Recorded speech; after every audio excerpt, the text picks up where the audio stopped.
Goeiemôre.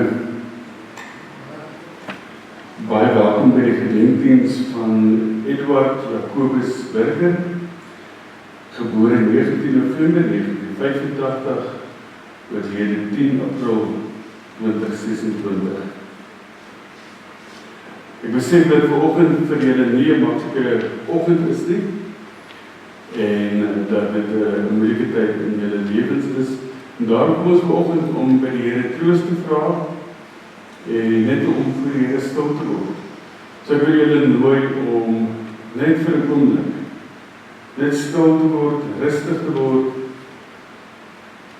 en net 'n bietjie jou gedagtes op die Here te fokus en op waar jy vanoggend is.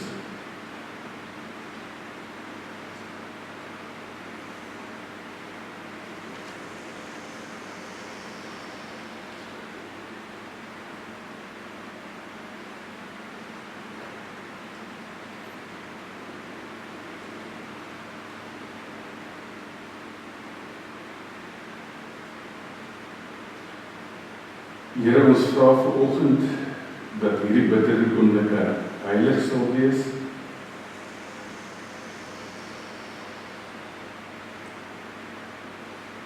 Laat die lig deur ons harte, ons gebroke lewens skyn en die wind deur ons waai.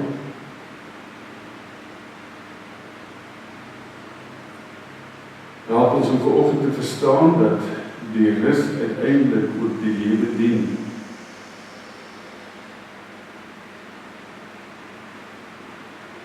Hier waar ons vanoggend gebroken voor U is, Here, vra ons dat U tot ons sal spreek, ons sal troos en ons sal versterk.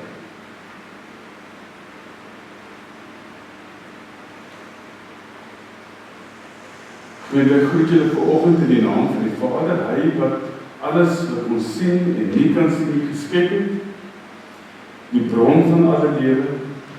Ek groet julle in die naam van Jesus Christus, wat sy lewe gegee het in ons plek, en in die naam van die Heilige Gees, wat ons Here en lewendmaker is. En van vanoggend sy vrede, sy liefde en sy genade. Amen. Ek wil julle vra om saam met my lied te sing. Ons gaan sommer sing net soos wat julle sing. Die lied se naam is O Heer my God.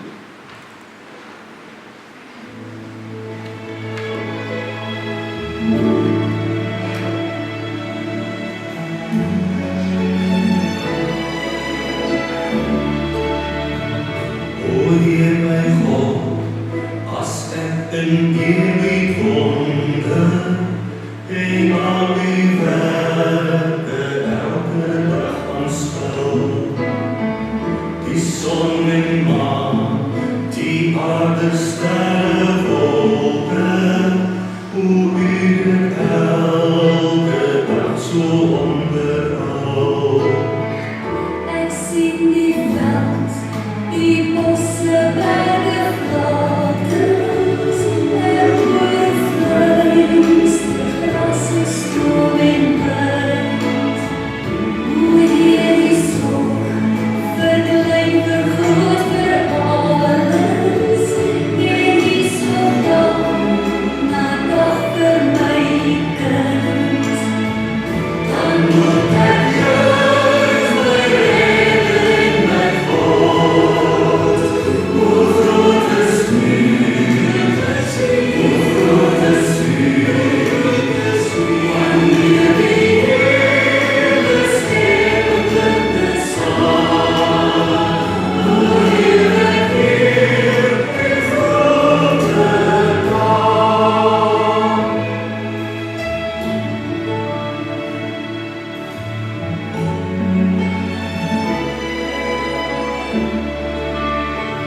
U sien word mens in ons gebroke wêreld, onvestigheid, sy koningsheerskappy.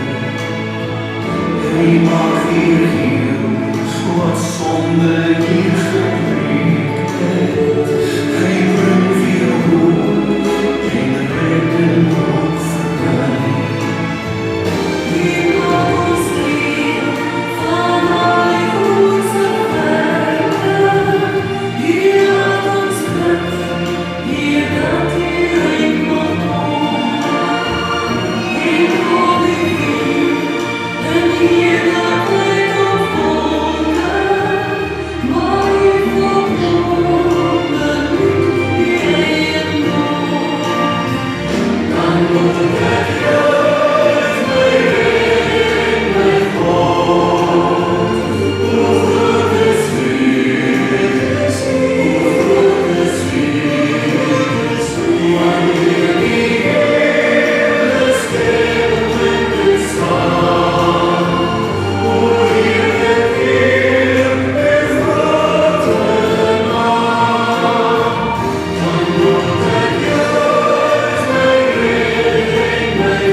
Gemeente, vanoggend wil ek graag vir julle 'n gedeelte lees uit Psalms. Psalm 23 is 'n baie bekende psalm. Dit is die psalm van Dawid wat sê die Here is my herder. Die Here is my herder. Ek kom niks kort nie. Hy laat my in groen weivelde rus. Hy bring my by waters waar vrede is. Hy gee my nuwe krag. Hy lei my op die regte paai tot eer van sy naam.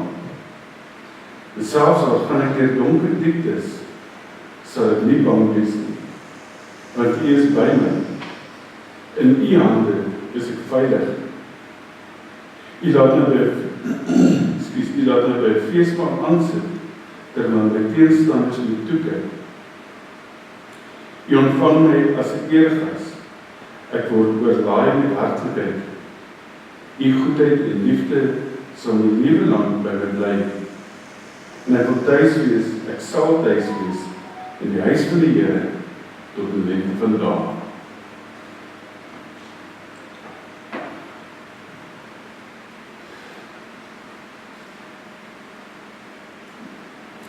Ek wil graag my meegevoel met julle uitspreek met die afsterwe van pa, 'n seun, lewensmaat, 'n vriend.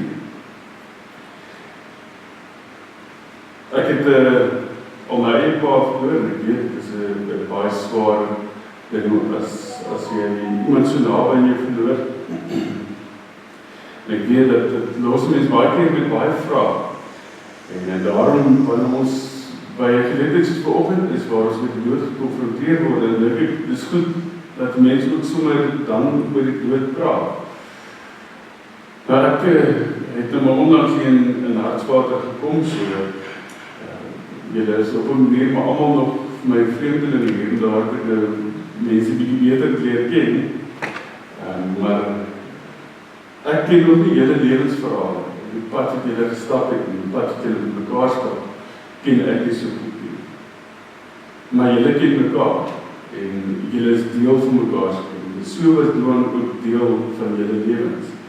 En so in 'n mens se lewe is daar baie verhale wat mense eintlik aan mekaar bind.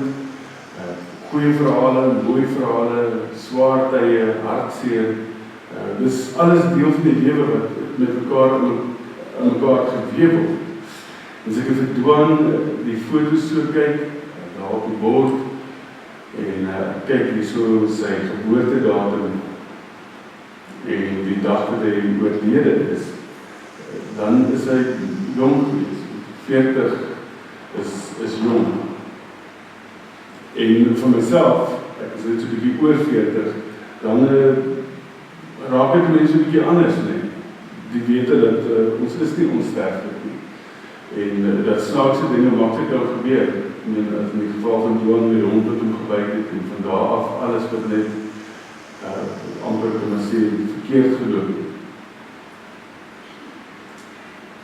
Maar ons weet, die lewe is nie altyd met maklik nie, is nie altyd met 'n mooi pad nie, is nie altyd met voorspoed nie, daar gebeur slegte dinge met ons. En as ons die woord van die Here lees, dan is daar baie verhale van mense wat swaar goed deurgaan. Verhale van mense wat met God worstel. Ons kyk na Job, Dawid wat herhaaldelik psalms skryf van sy worsteling met God en met die lewe. En in Psalm 23 is 'n psalm wat vir ons weer herinner dat God saam met ons is en dat hy hierdie paai saam met ons stap. Nou ek dink, Debbie ook en ek, ja, ons kry baie keer met die dood te doen, met verlies, met die hartseer, tot 'n mate dan raak mens, wat sê, gewoon daaraan nie, maar ons weer dit daar amper anders hanteer. En die dag toe my pa dood is, toe word eintlik vir die eerste keer is die dood naby aan my. Nou moet ek op 'n ander manier probeer dink daaroor, en op 'n ander manier probeer sin maak. Skielik is ek nie meer iemand wat moet troos nie, ek is nou die een wat getroos moet word. En dit was nogal moeilik. En toe ek ook besef in daardie tye is die woorde van troos baie keer maar leeg. En baie keer is die hartseer so oorweldigend dat mens dit half mis. Tot nou, ek kan nie eens onthou wat gesê is of gelees is op my pa se begrafnis nie.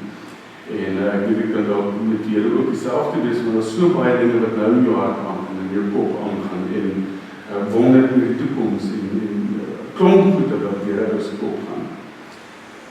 Maar terwyl ons hier by mekaar is, miskien kan ons iets onthou en miskien kan ons iets hoor oor die dood. En ek dink dit is belangrik dat ons dink oor die dood, praat oor die dood. Ek dink ons praat nie meer genoeg oor die dood. Ek het so terug 'n boek gelees, juis oor die rouproses.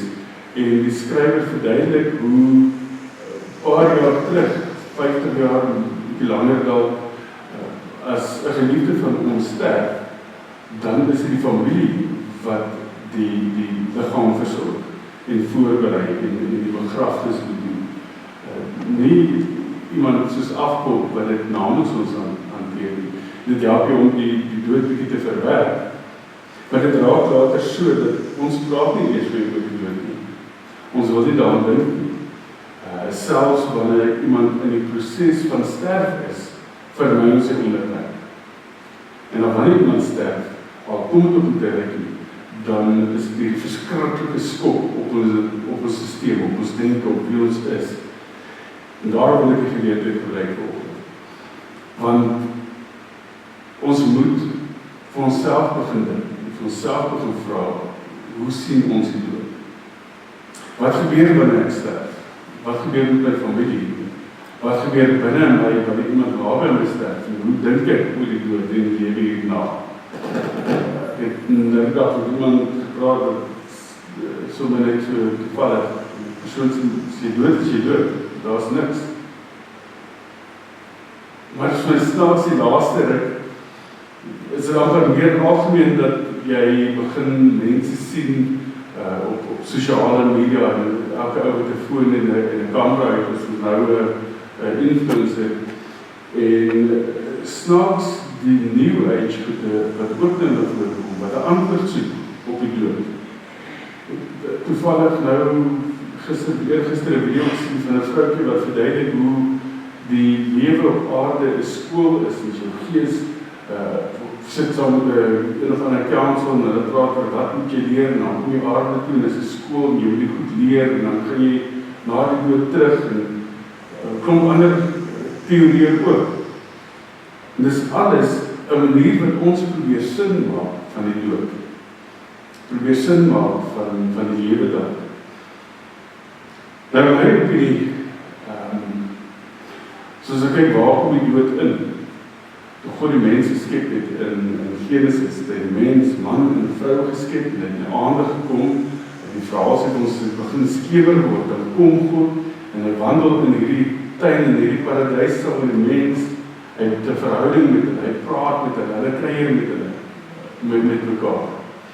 En toe die mens ongehoorsaam is, toe breek dit daar die verhouding tussen God en die mens. Toe vind daar skeiding plaas. En ek dink nie persoonlik, dink ek nie die mens sou die ewige lewe het in elk geval nie. Daar waar die Here vir die mens sê dat wanneer jy hierdie dinge doen, sal jy sterf, is dit die manier van sterf wat 'n verskil is. En ek dink dit meer te doen met 'n geestelike sterf as 'n fisiese sterf. Ons kon dan vir onsself net dink met hulpbronne, met ons nou, met 'n paar mense wat 'n paar miljoen mense wat nou leef, as jy van die begrafenis vat tot nou toe, waar sou die mense gewees het ons nie gesterf in die wêreld sou dit net eenvoudig nie kon sustain nie. Maar nou is die vraag, toe daai verhouding breek, toe kom daar skeiding tussen my en God.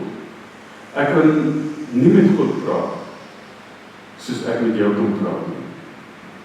Ek kan nie saam met jou kuier nie, ek kan nie saam met jou stap nie, ek kan jou nie sien nie. Ons het 'n beperkte belewenis van God en beperkte toegang met God solank ons leef op aarde. En dis deel van wat dit so moeilik maak om met die dood te werk. As ons sterf, dan word ons kontak met mekaar effektief afgesny. En dan sit die vrees en die onsekerheid, wat gaan van hier af vorentoe? Wat word van daardie persoon? Nou, ons het 'n paar maniere wat ons mekaar probeer troos. Sê vir mekaar, die Here het die mooiste blom kom pluk. Sê vir ons kinders, die Here het dat onnodig gehad is vir ons om het wat amper leer troos is. En ander, die Here wil vir jou les leer. Hierdie ding het met jou gebeur, want die Here wil jou iets leer. Ek wonder dit keer 'n bietjie daaroor, want die Here dink ek is magtig genoeg om my iets te leer sonder om my geliefdes te laat sterf. Ek dink die dood, en dit wat ons dink oor dit wat ons maak van dit, is totaal anders as dit wat by die dood is. Ek dink nie die dood is die straf van God nie. Ek dink nie dis God wat sy rug draai op my of die persoon wat dood is nie.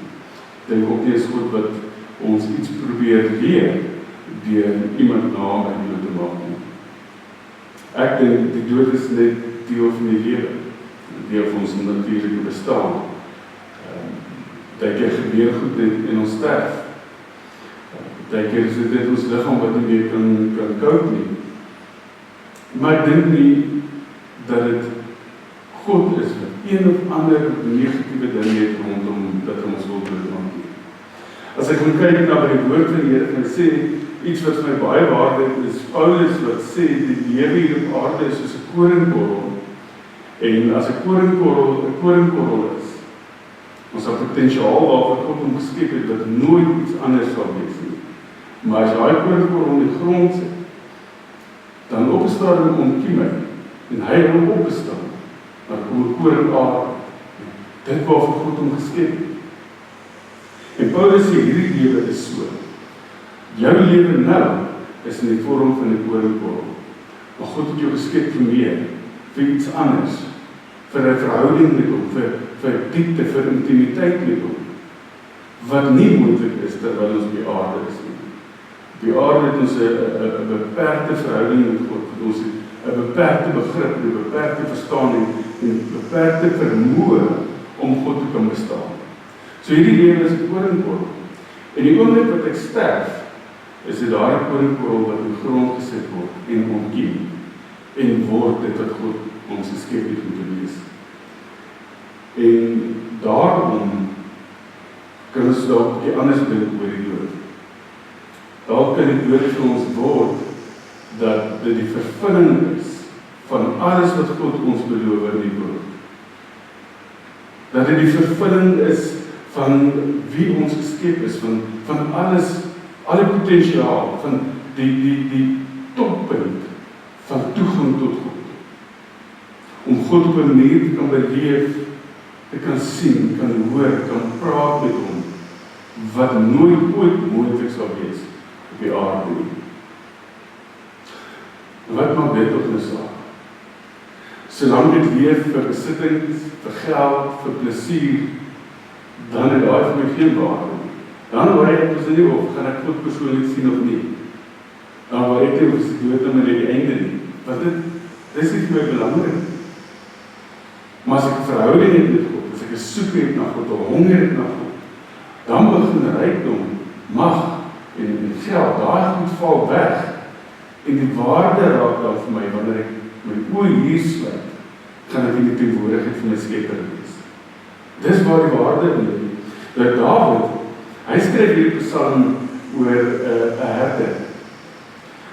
Dawid was 'n jong man, toe hy sy pa se skape opgepas, hy was die jongste seun, en terwyl hy 'n skaapwagter was, het hy baie gedigte geskryf, baie psalms geskryf oor God, en hoe oor God dink, en hoe God ervaar, en een van hulle was die psalm van die herder.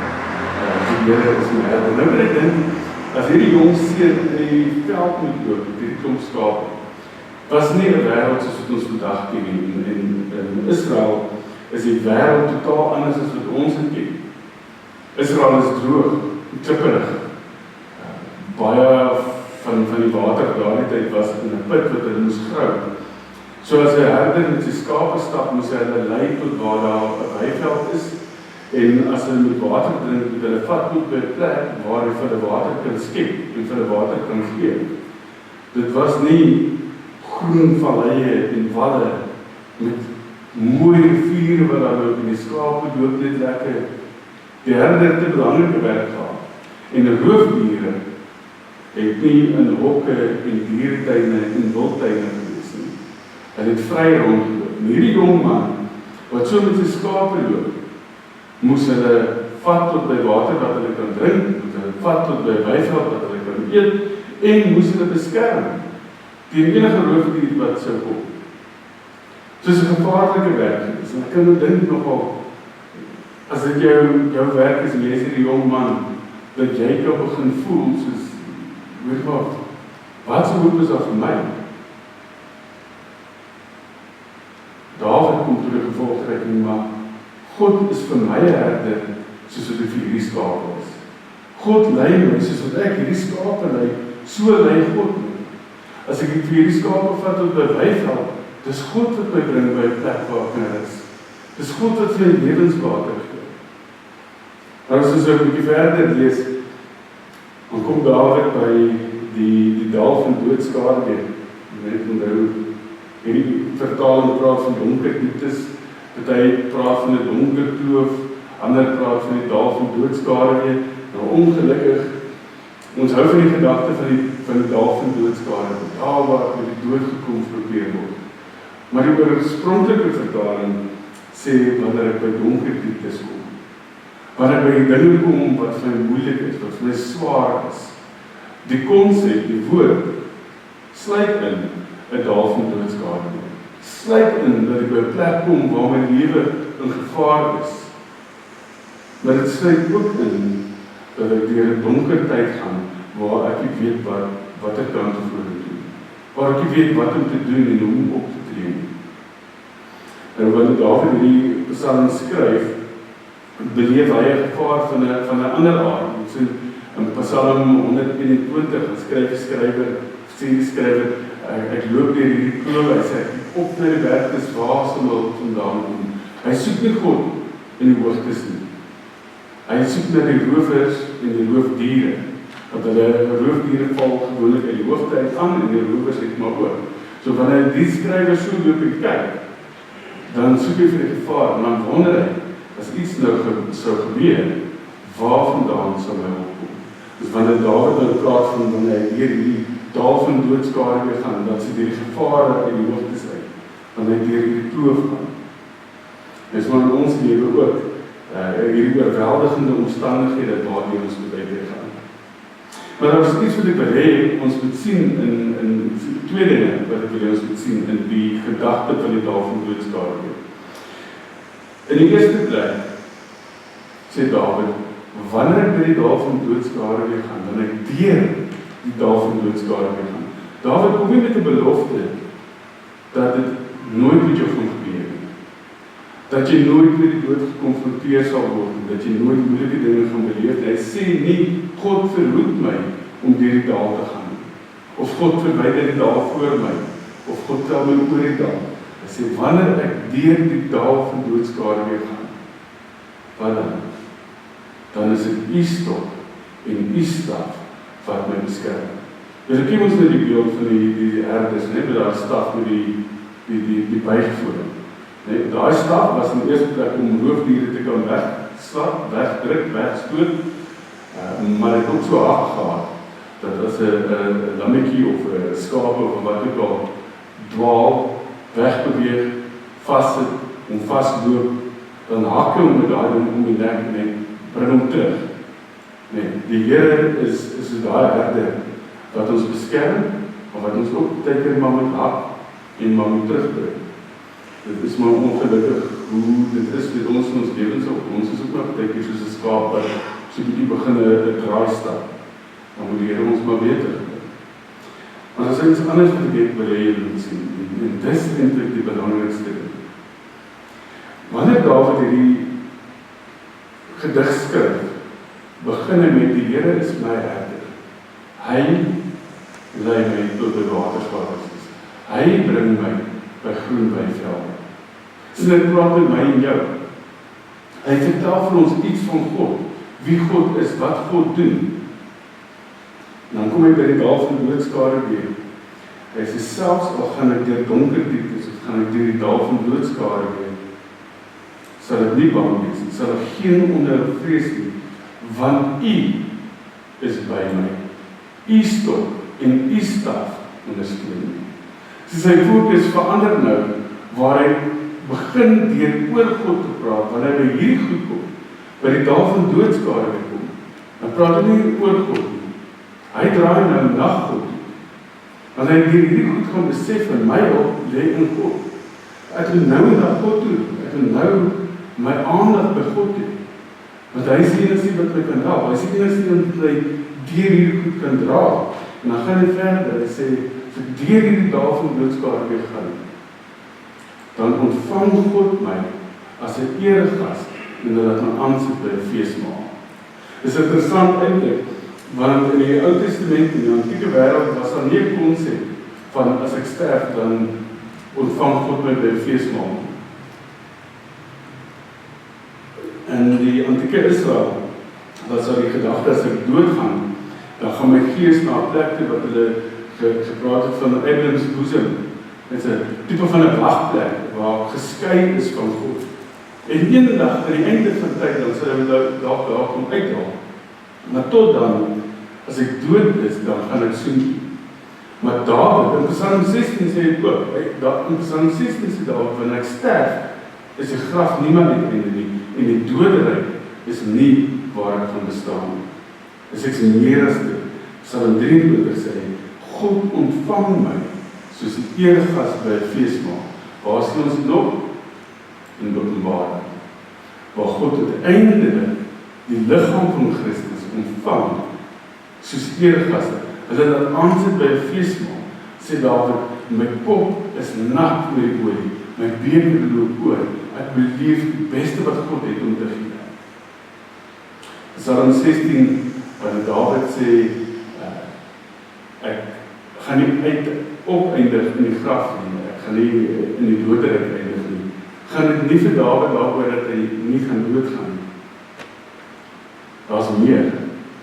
Hy sê in dieselfde Psalm sê hy, U is my erfporsie. Nie die hemel nie. Was Dawid se fokus, as ek hier sterf, gaan ek die hemel toe nie. As ek hier sterf, is ek in die teenwoordigheid van God. En as ons daai fokus het, as dit vir ons is wat ons dryf, as dit vir ons is wat belangrik is, dan is ek nie bang vir die dood en ek hoop maar daar's 'n hemel nie. As die Here vir my die een is, die lewe is, die bron is, dan is die dood vir my 'n vervulling van God se beloftes, waar hy my in sy teenwoordigheid ontvang. Dan is God my erfporsie. Nie net 'n lewe sonder pyn met die hartseer nie.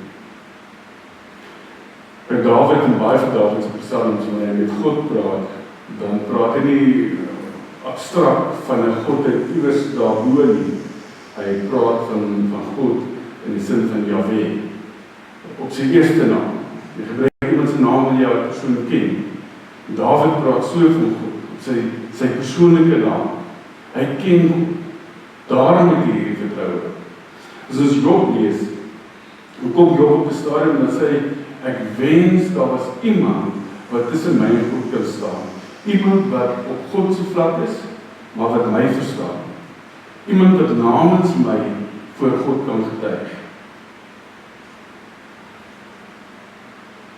Uiteindelik dan sê Job, ek weet aan die einde, wanneer hierdie liggaam dood is, wanneer hierdie liggaam sterf, gaan ek God sien en ek gaan homself sien met my eie oë.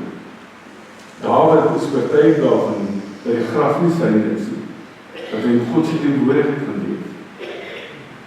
Nou hoeveel meer by ons daai oortuiging het, daai troos het, daai vrede het na Christus wat geleef het en gesterf het vir ons. Ons kom nou uit Paasfees uit. Ons het nou die verhaal gehoor van God wat jou so lief het, dat hy sy seun in jou plek gegee het. Praat nou in die middag met 'n man. Hy sê my wie, ek is so lief vir my kinders. Ek sê my lewe neerleef. Ek sê my lewe gee. As iets met my kinders moet gebeur, ek kan eerder doodgaan as haar kinders. God het jou so lief, dat hy gesê het, ek gaan my kind laat sterf in jou plek. Vir jou, omdat ek jou so lief het. Ons as mense is baie selfsugtig. So enige ding vir ons kinders. Maar God het ons, 'n skepsel, iemand wat hy gemaak het, so lief, dat hy sy eie seun vir ons gee. Dan kan ons meer vertroue hê as Dawid, meer vertroue hê as Job, dat wanneer ek sterf, ek nie net na 'n paradys toe gaan waar daar geen hartseer en geen pyn is nie, maar dat wanneer ek sterf, ek in die teenwoordigheid van God kan kom, waar ek hom kan sien met my oë, waar ek met hom kan praat soos wat ons met mekaar praat, waar ek hom kan hoor, waar in sy teenwoordigheid kan leef. Ons almal was al so die iewers verlief gewees, né? So verlief is die lekkerste gevoel ooit. Jy wil by 'n persoon wees, jy wil tyd saam met daai persoon spandeer. Die voel is nie goed genoeg nie. Ons wil langs hulle kan sit, vir hande kan vashou. Ons moet so drang, so verlange, so behoefte na God hê. En dan kan ons belewenis van die dood iets anders wees. Dit beteken nou wel nie dat julle gevoelens, julle hartseer, julle verlies nie saak maak nie.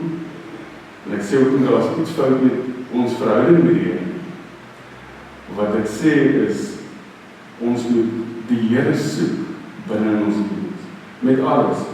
Moet ook nie dink, dominees voel altyd, alle tye, in alle omstandighede so nie. Ons kry swaar tye. Ons het ook 'n dit. Ons voel ook baie keer ver van God af.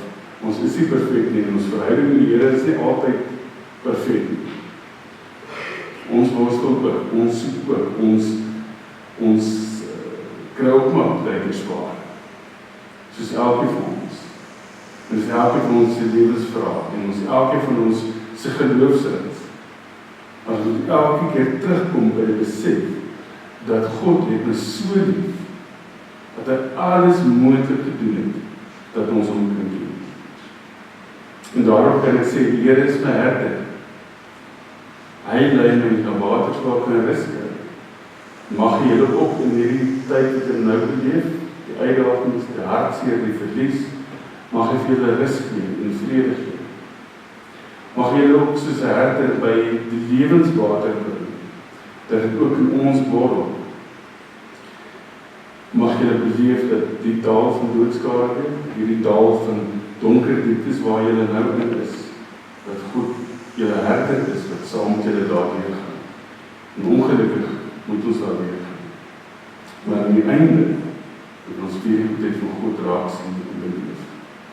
Maar dit is baie keer net 'n swaar en 'n moeilike pad te gaan. Voor ons bid, wil ek vra dat jy net 'n oomblik stil word, jou gedagtes net 'n oomblik weer terugbring na die Here toe. En ek wil net vir jou vra om jou hand op te steek op enigiets wil. Maar net vir 'n minuut. Ken jy die Here as jou herder? Is hy vir jou 'n prioriteit? In die sin van dat ek ek die behoefte het na hom, as ek moet sterf, dan weet ek gaan God sien. Of hoop ons net, ons gaan in die hemel wees waar daar nie hartseer en siekte is nie. So my vraag wat ek eintlik wil vra is, dat ons almal in die hemel toe gaan, en niemand van ons sal in 'n hel of 'n ophou bestaan doen, maar wat is ons fokus? Is dit net om op 'n lekker plek te wees, of is dit God self? En dit is die vraag wat ons eintlik vir onsself moet vra.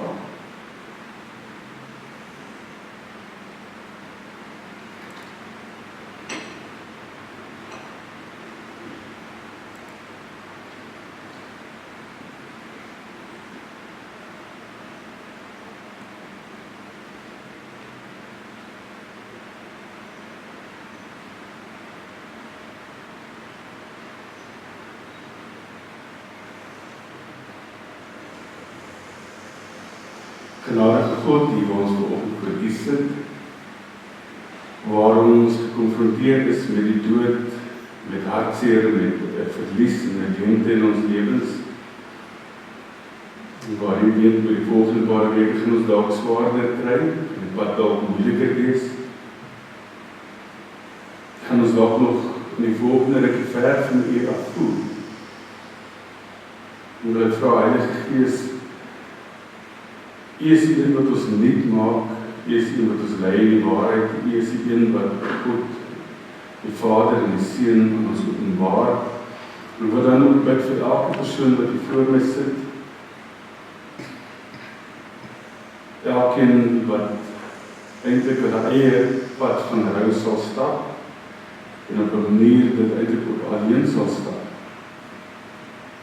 En elkeen wat op sy eie manier oor U gaan dink, oor die dood gaan dink, en ek vra Heilige Gees dat U naby ons sal wees, naby Johan sy vriende en familie, sy geliefdes,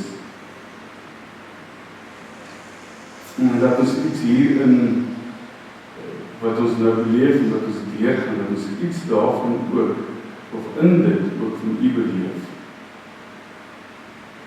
Wil U dit bewus maak van U liefde vir elkeen van ons, U genade, U teenwoordigheid. En ons weet die lewe is baie keer moeilik en baie keer voel dit nie regverdig nie. Maar dat hulle kan beleef dat in die dood, waar ons met die dood gekonfronteer word, waar ons voor donker klowe en doodsgevaar kom, is U die een wat die lewende God is. Is U die een wat hierdie pad saam met ons stap. Is U die een wat ons bron is van ons krag. Is U die een wat alles geskep het. Mag hulle besonders ook U behoefte na hulle. U soeke na ons, U liefde vir elkeen van ons, die drang wat U ook na ons as mens het. Mag ons besef hoe besonder dit is. En mag hulle die troost beleef wat net van U afkom, vrede wat net van U afkom. Dat is wanneer ons hierdeur is, of het 'n maand is, of 'n jaar, of 5 jaar, of hoe lang ook al, en ons kan terugkyk en ek kan sê, waarlik, God het my gedra. Hy was by my, hy was teenwoordig. En dat ons vir al die eer en die heerlikheid moet gee.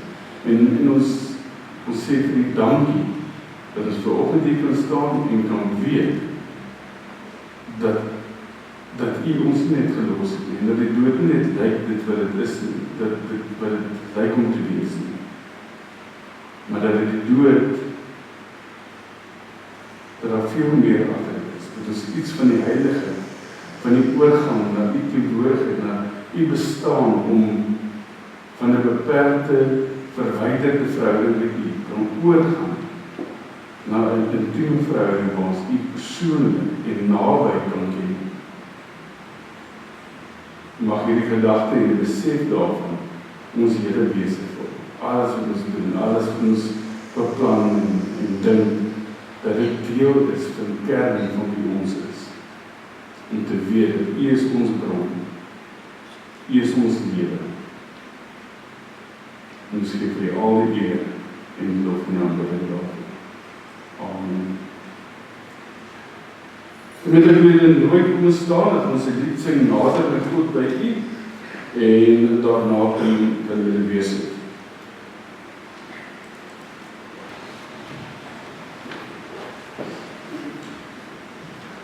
Goed, ons gaan nou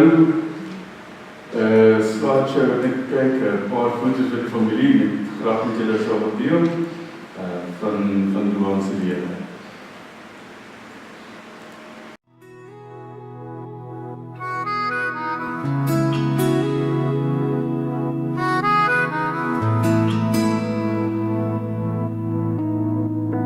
Daar's 'n draai in elke pad wat ons loop, 'n keuse wat ons maak sonder om te weet.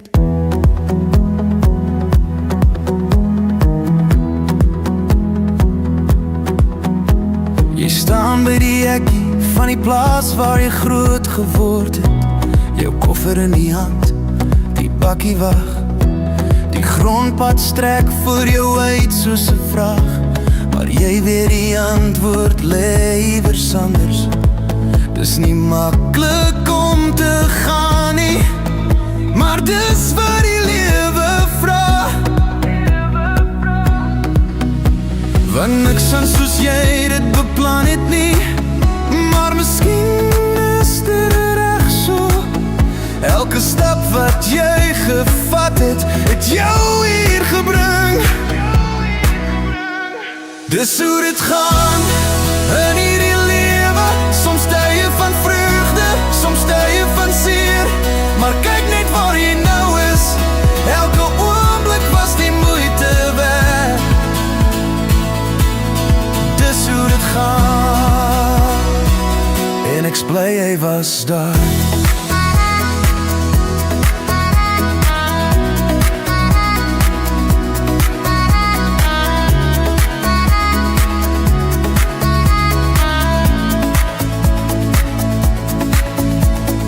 Foto's teen die muur, vertel jou storie, braairok en lach, en trane wat jy gehuil het. Elke litteken, 'n les wat jy geleer het, elke glimlach, herinnering wat bly. Die jare vlieg verby soos vols, maar die oomblikke bly vir ewig. Want niks gaan soos jy dit beplan het nie, maar miskien is dit reg so. Elke stap wat jy gevat het, het jou hier gebring. Dis hoe dit gaan in hierdie lewe. Soms tye van vreugde, soms tye van seer. Maar kyk net waar jy nou is, elke oomblik was die moeite werd. Dis hoe dit gaan, en ek bly hy was daar. Onthou jy die aand toe ons gesit het onder daardie groot wilgerboom? Jy het gesê jy's bang vir môre, maar kyk hoe mooi het dit geword. Die wêreld's vol verrassings, soms goed wat jy nie kan verstaan nie. Dis hoe dit gaan in hierdie lewe. Soms tye van vreugde, soms tye van seer. Maar kyk net waar jy nou is, elke oomblik was die moeite werd. Ja, dis hoe dit gaan, en die verhaal's nog nie klaar nie.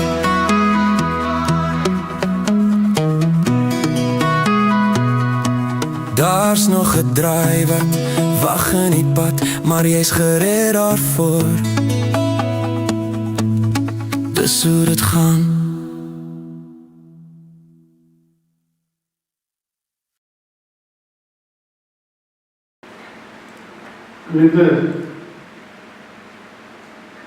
Ons gaan nou net afsluit met die bedankings. Dan gaan die familie uitbeweeg na die missies toe. Ons gaan nou daarvoor is 'n tafel met 'n foto van Roan. Die kussie sal daar wees, en dan sal jy dit vir laaste eer betoon soos wat jy uitbeweeg by die deur. En dan van daar af gaan ons as familie, ek sal met die familie dan na die missies toe, waar ons die as plasing sal doen. Ek wil vir julle wel net vra as ons nou klaar is met bedankies. Debbie sal jy so vorentoe kom net saam met die familie. Ons gaan die voordoen. Okay. Dis dat, excuse. Maar ek julle as familie nodig, as ons klaar is met bedankies, dan kan julle hiervoor omgaan. Julle kan die blare gaan, die blomblaartjies gaan by Debbie wees. Ek kan geleende vir laaste keer betoon, dan die julle vir my soms so vooruit beweeg, dalk nog met die kant wag. Dalk kom maar voor, dan kan die mense soos hulle uitkom, maar hulle sal moet hulle wel sympathiseer, dan kan ons van daar af met die missies gaan. Vir die gemeente wil ek vra, ek gee net vir hulle kans om eerst te beweeg, en dan kan julle sommer, kom as om hierdie kant kom, en dan kan ons daar kant uit, dan is het nie so die mekaar nie.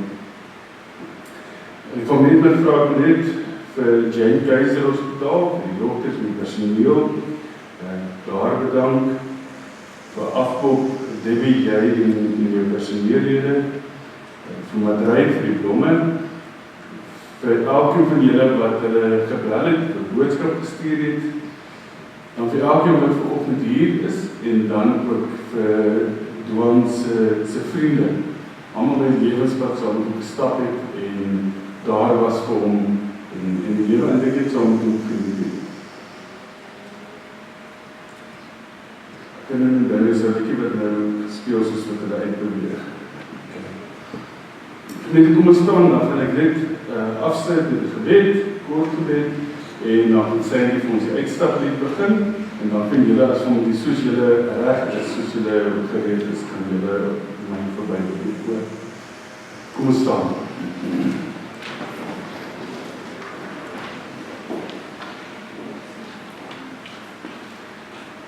Vader, baie dankie dat ons U kan ken as die lewe.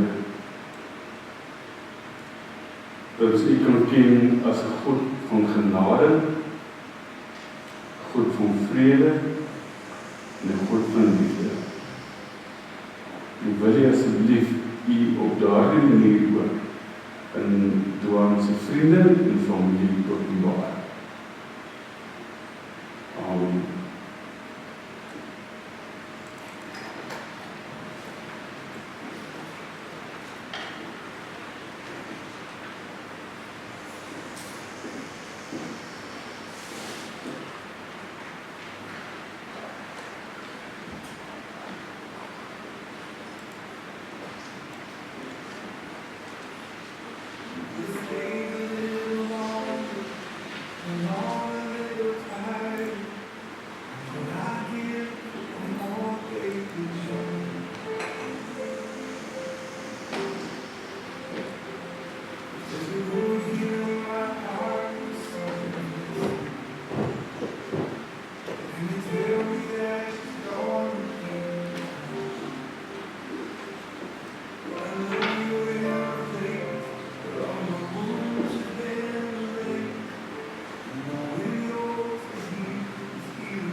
There'll be no such thing